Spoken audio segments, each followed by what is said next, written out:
सम्पूर्ण आदरणीय दाजुभाइ दिदीबहिनीहरू, करिब 5 महिना अगाडि सरकारले जबरजस्ती झुटा मुद्दा लगाएर मलाई यहीँबाट उठाएर लिएर गएको छ।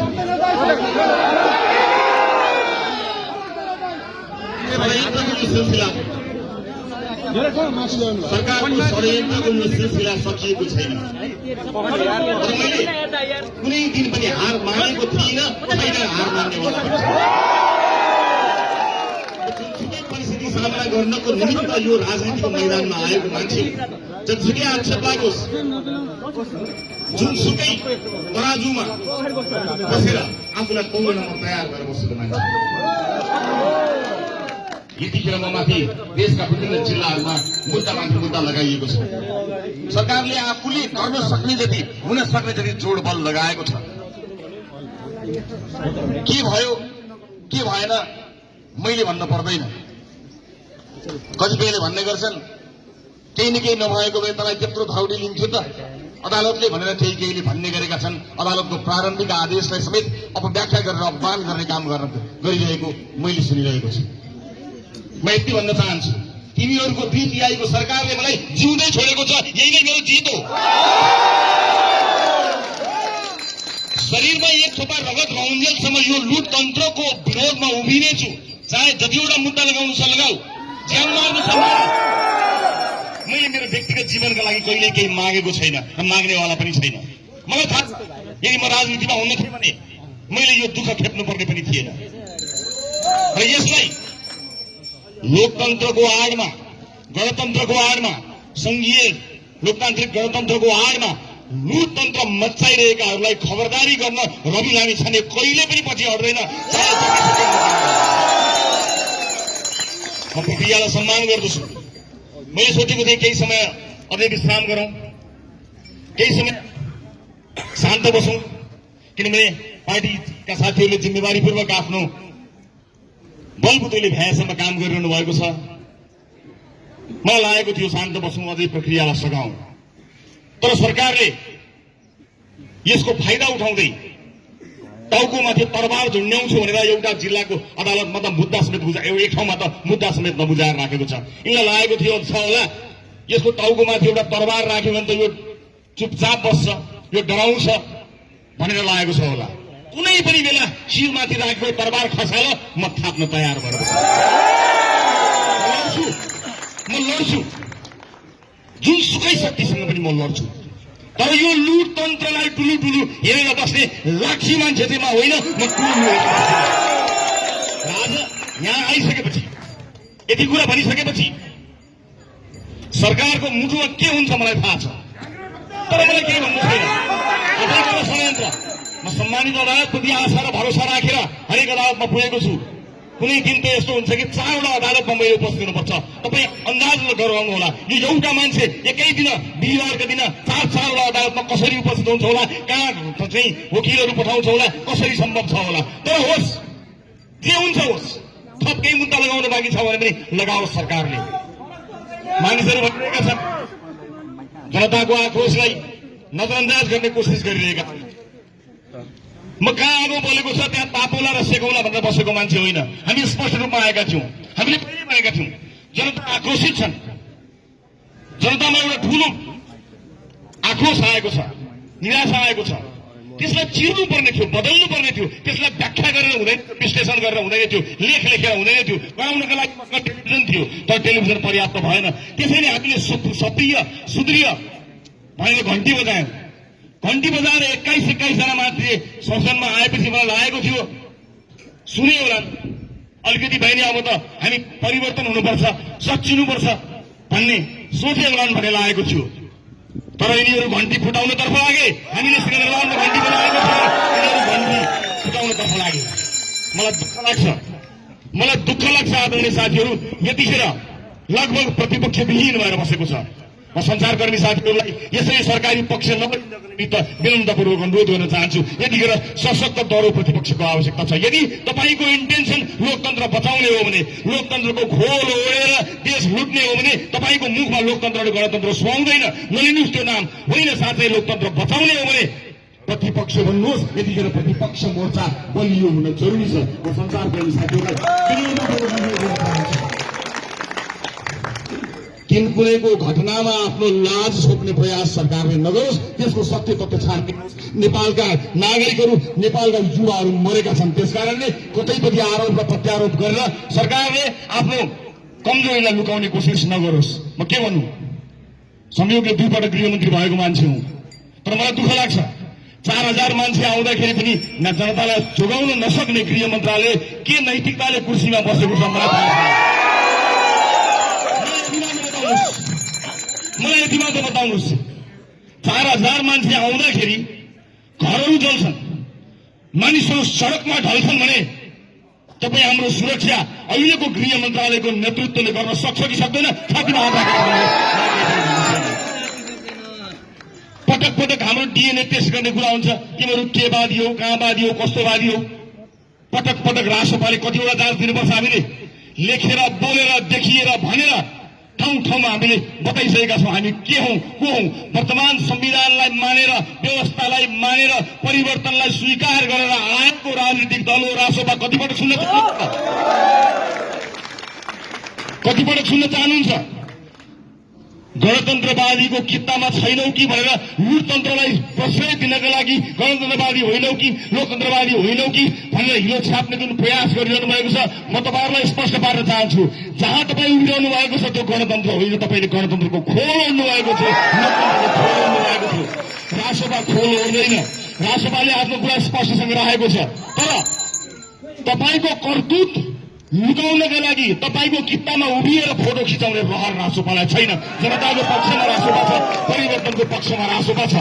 त्यसैले उपस्थित आमाबुवा, दाजुभाइ, दिदीबहिनीहरू, हामीले फेर्नुपर्ने धेरै कुराहरू छन्। त्यसैका लागि हामी प्रतिबद्ध भएर आएका छौँ। हामी हिंसाको विरोधी हौँ। कुनै पनि किसिमको लुटपाट, हिंसाका गतिविधिहरू नहुन् भन्ने कुरामा हामी सचेत छौँ र लोकतन्त्रभन्दा उन्नत तन्त्र कहीँ कतै आजसम्म देखिएको छैन। यो कुरामा हामी स्पष्ट छौँ, प्रतिबद्ध छौँ। तर लोकतन्त्रको नाम दिएर आफ्नो वर्षौंको लुटलाई अनुमोदन गर्ने जुन दुष्प्रयास नेतातन्त्रले गरिरहेको छ, लुटतन्त्रले गरिरहेको छ, त्यसका विरुद्ध त ज्यान गए पनि हामी पछि हट्नेवाला छैनौँ, निरन्तर लागिरहनेछौँ। उपस्थित दाजुभाइ, दिदीबहिनीहरू, कुन बेला कतिखेर सरकारले मेरो आवाज थुत्नेछ मलाई थाहा छैन। मेरो आवाज थुतियो भने त्यो आवाज बन्न तपाईँले प्रतिबद्धता व्यक्त गर्नुपर्नेछ। रासोपा कमजोर पार्न सकिन्छ कि, रासोपालाई फुटाउन सकिन्छ कि, रासोपालाई टुटाउन सकिन्छ कि, विभाजित गर्न सकिन्छ कि भन्ने कुरामा मानिसहरू लागि परिरहेका छन्। म तपाईँलाई प्रतिबद्ध हुनको निमित्त आह्वान गर्न चाहन्छु। हामीसँग एउटै उपाय छ, जुन बाटो हामी रहेका छौँ, लोकतान्त्रिक उपाय। लोकतन्त्रको बाटो गरेर हामीले शान्त विद्रोह गर्यौं, तर हामीमाथि प्रतिशोध साँझो राज्यले के चाहिएको हो सरकारलाई। मैले पार्लियामेन्टमा उभिएर भनेको थिएँ, 2/3 सरकार, यो दुईटा ठूला राजनीतिक दल मिलेर बनेको सरकार, यो त सफल हुनेवाला त छैन। अलग अलग तपाईँहरूले के गर्नु हो देखिहालियो। शब्दहरूमा अन्यथा नलिनु होला। दुईटा चोर मिलेर साधु हुँदैन। यसलाई मिठे गरी पनि भन्न सकिन्थ्यो होला, तर मेरा तीता अनुभवहरूले थाहा छैन मेरो स्वरमा ती मिठास आउँछन् कि आउँदैनन्, अथवा त्यो मिठास आउन कति समय लाग्छ मलाई थाहा छैन। त मैले पार्लियामेन्टमा स्पष्ट रूपमा भनेको थिएँ, यो ऐतिहासिक भूल हुन्छ। यदि यो सरकारले डेलिभरी दिन सकेन भने त्यसको परिणाम के हुन्छ भन्ने कुरा तपाईँले सोच्नु भएको छ। मैले संसदमा उभिएर भनेको थिएँ, आज परिणाम देखिएको छ। संविधान संशोधन गर्छु भनेर बसेको सरकार झन्डै संविधान नै फेल हुने अवस्थामा पुग्दाखेरि पनि अझै चेतेको छैन। यतिखेर पनि उ सोचेर बसेको छ रविना मिसाललाई कहाँबाट थुन्ने होला भन्ने योजना बनाएर बसेको छ। थुन मलाई थुनेर संविधान बाँच्छ, व्यवस्था बाँच्छ, देश बाँच्छ, जनता खुसी हुन्छन् भने तयार। मैले हात पहिला पनि देखाएको छु, अझै पनि लगाऊ हत्केरी म तयार भएर बसेको छु। मलाई कुनै दुःख छैन, तर गलत भइरहेको छ। जो व्यवस्थाप्रति प्रतिबद्ध भएर आएको छ, जसले परिवर्तनलाई स्वीकार गरेर आएको छ, त्यसमाथि यो किसिमको अन्याय र अत्याचार जुन सरकारले गरेको छ, सडकमा उभिएको आक्रोश राजालाई विश्वास गरेर आएको आक्रोश मात्र होइन, यिनीहरूलाई दण्डित गर्नुपर्छ। जसले दण्डित गरे पनि हुन्छ भनेर आएको। मलाई थाहा छैन बाहिर आएका मानिसहरू कति राजावादी हुन्, कतिले राजा मानेर आएका हुन् मलाई थाहा छैन, तर यिनको तन्त्र, यिनको नेता तन्त्र अन्त्य हुनुपर्छ भनेर त्यो आक्रोश बोक्न चाहिँ आएका हुन् मलाई थाहा छ। यही चाहिँ मलाई थाहा छ। उपस्थित आमा बुवा दाजुभाइ दिदीबहिनीहरू, अब हामीसँग धेरै उपाय छैन। हामी हिंसात्मक आन्दोलन गर्न चाहँदैनौँ। राष्ट्रपालले पोखरामा आन्दोलन गरे, तिमीहरू पनि उस्तै हो भनेर कसैले भने, उस्तै होइन। मानवाधिकारवादीहरूले आएर मलाई भनेका थिए तपाईहरुले गर्नुभएको आन्दोलनबाट पोखरामा एउटा पाठ पनि छैन, यस्तो पो आन्दोलन। तर घुसपेट भयो हाम्रो आन्दोलन पनि हामीले देख्यौं। जुन दिन अदालतमा मुद्दा बुझायो हाम्रो पार्टीले विज्ञप्ति निकालेर भन्यो अब कुनै पनि आन्दोलन नगर्नु होला, किनकि सरकारको हातबाट अब अदालतमा गएको छ, हामीले अदालतलाई सम्मान गर्छौं भनेर भनेका हौं। तर यिनलाई त्यो पनि रुचेन। के रुच्छ यिनीहरूलाई? व्यवस्थाको पक्षमा बसेर निर्वाचनका माध्यमबाट 21 जना सांसदहरू लिएर आउँदा यिनीहरूलाई रुचेको छैन, पचेको छैन। मैले धेरै कुरा भन्नु छ, तर म चितवनका जनता मार्फत केही कुरा भन्न चाहन्छु। मलाई आज यति मात्र बोल्ने अनुमति दिनु होला। मैले चितवनलाई बताउनु छ, चितवनले मेरो लागि दुई पटक असुर ग्यास लाठी खाएको छ, टाउको फुटाएको छ, रगत बगाएको छ। मेरो लागि परिवर्तनका लागि चितवनले एउटा लहर ल्याएको छ।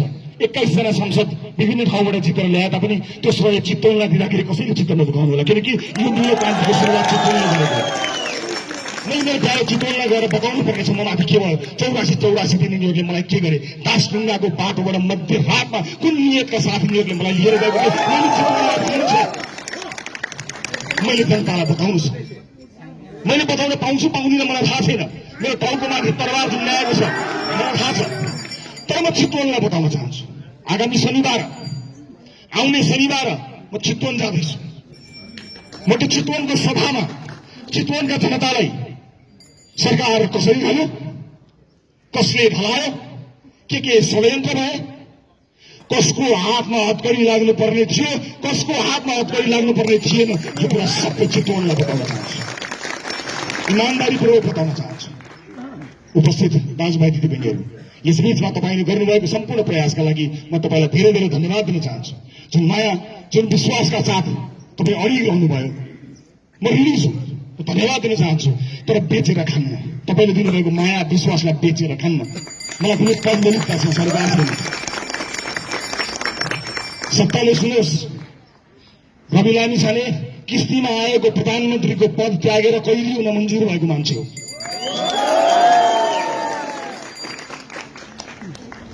व्यक्ति जित्नु ठुलो कुरो होइन। मसँग एउटा विश्व रेकर्डको सर्टिफिकेट पनि छ। प्रधानमन्त्रीको घरको सर्टिफिकेट भएर सिंहदरबारमा एउटा फोटो टाँसिन्थ्यो होला, त्यसले के फरक पर्छ? त्यसले फरक पर्दैन। फरक पर्नको लागि त तपाईँ हामीले जुन अभियान सुरु गरेका छौँ त्यसलाई टुङ्गोमा पुर्याएपछि मात्र फरक। यसपटक साथी हो, मैले ज्यानको माया मारेको छु। तपाईँले पदको लोभ गर्नुभयो भने तपाईँलाई र मलाई पाप लाग्छ। मैले ज्यानको माया मारेको छु। यिनका बिचौलिया मैले नदेखेको, नचिनेको, नसुनेको होइन। यिनीहरूसँग शिर झुकाएको भए म सायद मन्त्री पनि हुन्थ्यो होला, प्रधानमन्त्री पनि हुन्थ्यो होला, सरकार पनि ढल्दैन थियो होला। तर ज्यान जाँदा यिनका अगाडि शिर झुकाउँदिन, शिर झुकाउँदिन। अब यिनले मलाई गर्न बाँकी भनेको गोली हान्ने हो, म तयार छु। यसै पनि बीच सडकमा एकजना मान्छेलाई गोली हानेर मारेको पापी सरकार होइन अस्ति भर्खरै? के नियतले मलाई मध्यरातमा त्रिशुलको तिरैतिर दासढुङ्गा हुँदै लिएर गयो, मेरो परिवारलाई, मेरो वकिललाई कसैलाई थाहा नदिकन लुकाएर मध्यरातमा के नियतले मलाई उठाएर लिएर गयो, सबैसँग जग जाहेर छ। त्यसैले कुनै पनि हालतमा यो अभियानमा लोभ लालचमा राख्नु होला। एकपटक हामीले त्याग गर्ने हो। यो त्याग भनेको ज्यान जाने त्याग होइन। राष्ट्रपालले कसैको ज्यान लिने खालको न आह्वान गर्छ न कुनै इच्छा राखेको छ। तपाईँहरूले एकपटक योग्य मान्छेहरूलाई ल्याएर आजको सदनमा रासोपा हटाउनुहोस्, त्यो सदन हुँदैन। रासोपा छ त्यस कारणले सदन भएको छ, कल्पना गर्नुहोस्। एकपटक म तपाईँसँग केही पनि माग्दिनँ। एकपटक यो पदको लोभ छोडेर मैले कुन पदमा आज रासोपामा आफू आसीन भए भन्ने कुरालाई बिर्सिएर आउने चुनावमा 101 उम्मेद्वार उठाउनका लागि प्रतिबद्ध बन्नुहोस्। हामीले उम्मेद्वार उठाउनुमा हामीले गल्ती गरेनौँ भने जहाँ उठ्यो त्यही जित्छौँ, कहीँ हार्दैन। यदि त्यसका लागि मैले उम्मेदवारी नदिएर मभन्दा योग्य मान्छेलाई छोड्नुपर्छ भने म तयार छु। 1 नम्बरमा म तयार छु, म छोड्न तयार छु। राजसभा बनाउँदाखेरि सभापति बनिदिनुहोस् भनेर मैले नचाहेको ढोका छैन। मैले नेतृत्व दिन चाहेको होइन। मलाई मेरो लिमिटेसन थाहा छ, मलाई थाहा छ, मेरा सीमितताहरू छ। त्यसै कारणले मैले कतिवटा ढोका चाहदिनँ। आउनुहोस्, तपाईँ सभापति बन्नुहोस्, म सारथी बनेर पार्टी चलाउँछु। तर यो लुटतन्त्रको अन्त्य गरौँ, हराउँ, एक-एकलाई हराउँ भनेर कसको मात्र घरमा गइनँ म। तर कसैले पत्याएन, कमले पत्यायो, थोरैले पत्याएको भए आज परिवर्तन हुन सक्थ्यो, यिनलाई हराउन सकिन्थ्यो। तर त्यतिखेर समय भएन, पत्याइएन। अब त्यस्तो नहोस्, अब त्यस्तो नहोस्। आज पनि राष्ट्रसभाको सभापति म बन्छु भनेर कोही आउँछ भनेर छाती ठोकेर हाँसेर साँचो तयार भएर बसेको छु। तर यो अभियान गर्न दिनु हुँदैन साथी, यो अभियान गर्न दिनु हुँदैन। आफ्नो पद, आफ्नो सानो लाभको घेराभित्र बस्यौँ भने तपाईँ हामी सकिन्छौँ। हामी सकियौँ भने यिनीहरूको राज चलिरहन्छ। यसलाई अनुमोदन गर्न दिनु हुँदैन। जनआक्रोश बाँकी नै छ। त्यो आक्रोशलाई हामीले सम्बोधन गर्नुपर्ने हुन्छ। त्यसका लागि हामी तयार हुनुपर्छ। कसैलाई गाली गरेर, कसैलाई होच्याएर केही हुनेवाला पनि छैन। र फेरि पनि तपाईँलाई भन्न चाहन्छु, सरकारबाट हामी होसियार हुनुपर्छ। 4000 मान्छे आउँदाखेरि यो सरकार जनतालाई जोगाउन सक्दैन। यो संसारको, यो सरकारको गृहमन्त्रीज्यूलाई म के भन्नु भन्यो भने प्रतिशोध साने जस्तो होला।